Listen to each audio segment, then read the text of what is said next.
Other eyes than ours were made to look on the flowers, the tiniest little things that soars on feathered wings or crawls along the long grass out of sight has just as good a right to its appointed portion of delight. This is something I read and I don't even remember from where. But there's one thing that stayed with me was something sparked in me the moment I read it. So this one day on a late evening, I was out trying to catch some Pokemons on my father's phone when I came across this dog who didn't have a face. Yes, I know, I was very astonished as well. So I kept looking at him. All I knew there was he needed help. I didn't know what animal rescue was back then. So I just took my father's phone and I typed animal help. And Google did give me some results. So I stumbled upon this Facebook page called Dog Friendly Pune and posted everything there. I don't even know what I was doing. And how would I? I was just a 15-year-old girl trying to catch Pokemons. But help sure did arrive. A guy named Anson came. He told me how everything in animal rescue works. And I was really intrigued by how the process works. So we went ahead trying to look for the dog. We did find him, but by then he had lost his life. So on 17th August 2017, that dog passed away. But on that day, for me, a new perspective was born. I've become a victim to the worst situations, got into trouble for feeding animals, mobs attacking me, my family, threatening us, only for taking care of stray animals, only because we wanted to feed them right outside our houses within our residential boundaries. So 1 year later, there I was again as a 16-year-old on the same Facebook group, this time not asking for help for the animals, but for myself. And this time, I stumbled upon this one contact of Mr. Nitesh Khare, who now, 8 years later, is also my mentor. Long story short, he intervened, and with the help of Society for Animal Safety India, a case was resolved. But the battle was very, very long. And the one thing that I understood from this entire battle was animal rescue was not just about rescuing animals. So what is animal rescue? I know that when we use the word animal rescue, the first thing that people can think about, or you guys might be thinking of, is the famous vegetarian versus non-vegetarian debate. I agree, eating animals for your own food habits or killing them for your food habits shouldn't be a personal choice. But animal welfare or animal rescue doesn't end and begin here. It is much more than that. It is also about the animals that coexist in the same society, or I would rather say are stuck in the same world as us. So animal rescue is on-field involvement of humans in direct association to the animals, where they are saved or prevented from potential physical or other sorts of harms. Vaccination, adoption, sterilization are some parts of animal rescue. Whereas animal welfare is the conduct of human beings and that concerns the safeguard and the rights these animals have by law. This law doesn't only include the legal framework, but also the law of nature. So, why would an animal need rescue? What does animal need rescue from?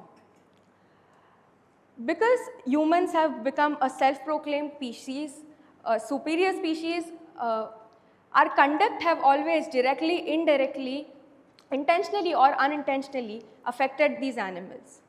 So there are a lot of different forms of animal cruelties that have been impacting these animals. Some of these many forms are, number one, animal cruelty, which is one of the most direct and intentional form where animals are directly affected. Killing, poisoning, overriding, beating are some of the many endless types of cruelties these animals face. Then we have relocation.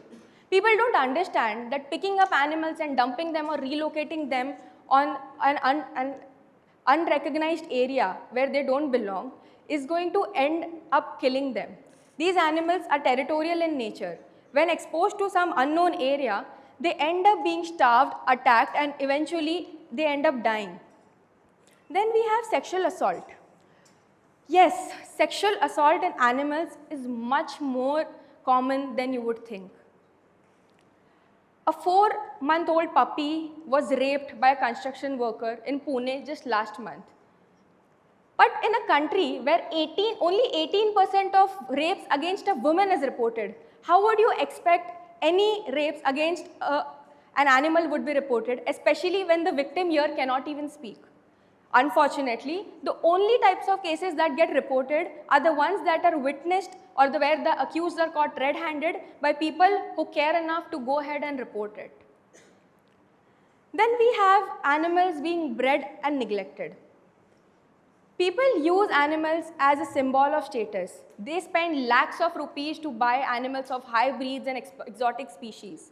And once their purpose is done, they are often neglected. They are kept tied, being caged for the rest of their lives.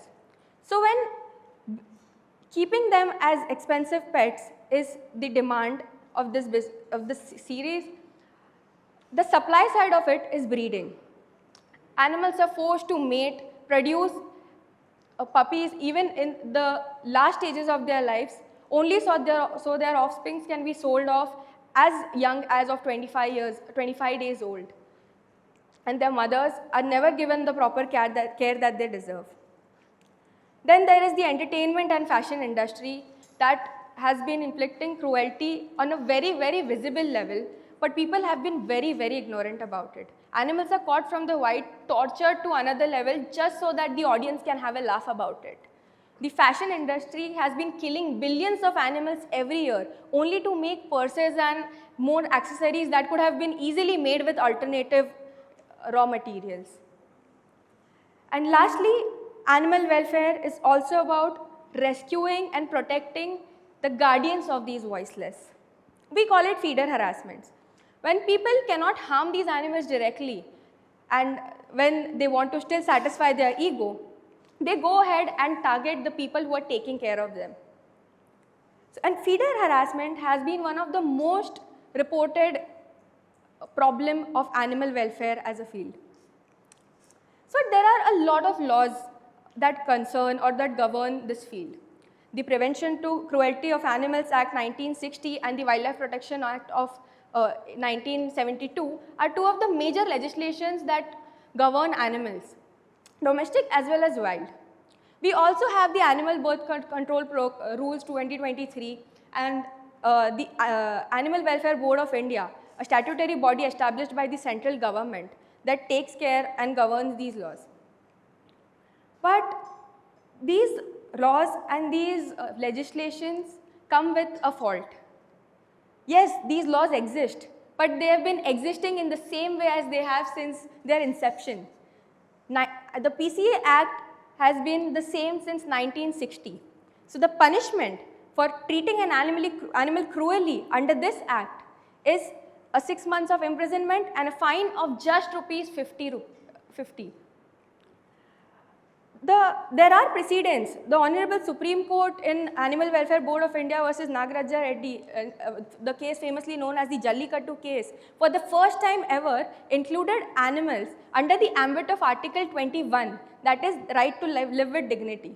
It did come with exceptions, but at least there was some sense of acknowledgement. So there are precedents, there are laws, but we always have made animals feel very, very, very inferior to our own species. The entire jurisprudence of criminal law just has one section that talks about killing animals. Section 325 of the new Bharatiya Nyaya Sanhita talks about killing, maiming and poisoning of animals and makes it a punishable offense. But that is it. There were some more laws that could prevent these heinous crimes, but the amendments have hampered their establishment. Section 377 of IPC, which was decriminalized unnatural sex, but it also decriminalized sexual assault against animals. So now, when an animal is being sexually assaulted, the accused or the convict is going to be punished under the PCA Act, Section 11 of the PCA Act, and the punishment would be just a fine of rupees 50. This is the current scenario of the laws that govern animals.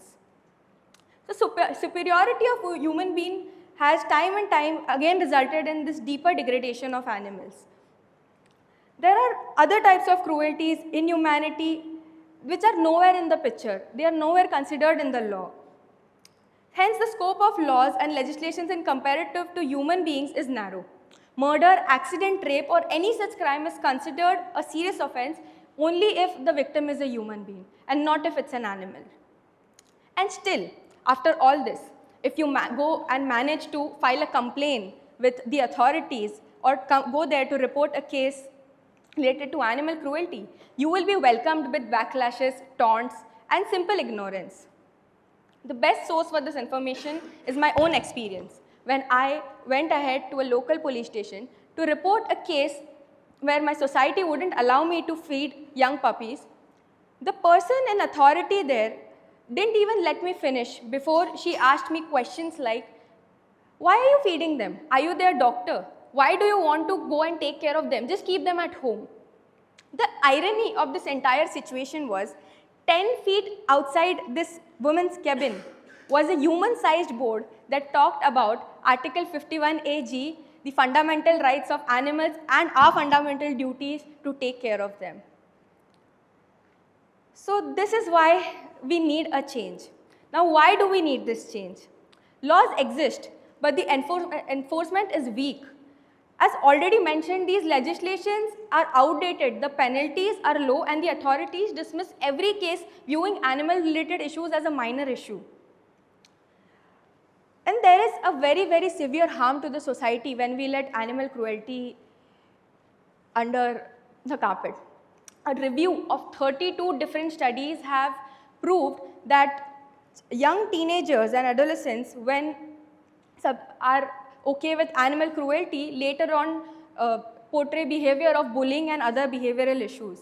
71% domestically abused women in the US were questioned, and the studies revealed that most of their partners threatened or have killed animals in the past. A survey of prison inmates convicted for rape revealed that several severe serial offenders begin by initially raping animals and then turn their victims into women. So there is a need for compassion in the society. Mahatma Gandhi quoted that the greatness of a nation can be judged by the way the animals are treated. What we as an individual, as a society does is reflected in our acts and humanity. Having compassion just not makes us better as humans, but also brings inner peace. And so now, why do we need a catalyst? Why do we need a catalyst for this change? We need a catalyst because change doesn't happen on its own. And without a catalyst, change is just an idea. We can talk about ideas all day, but it's a catalyst that turns awareness into actions, laws into enforcements, and individuals into movements. Because small actions can spark a movement. Because every major change in the history was started with one person or one small group. And without a catalyst, the circle of cruelty will continue. Because abuse will continue unless and until someone intervenes. The stereotypical indifference needs this disruption. It's not my problem mindset needs to be challenged, and the perspective has to be questioned.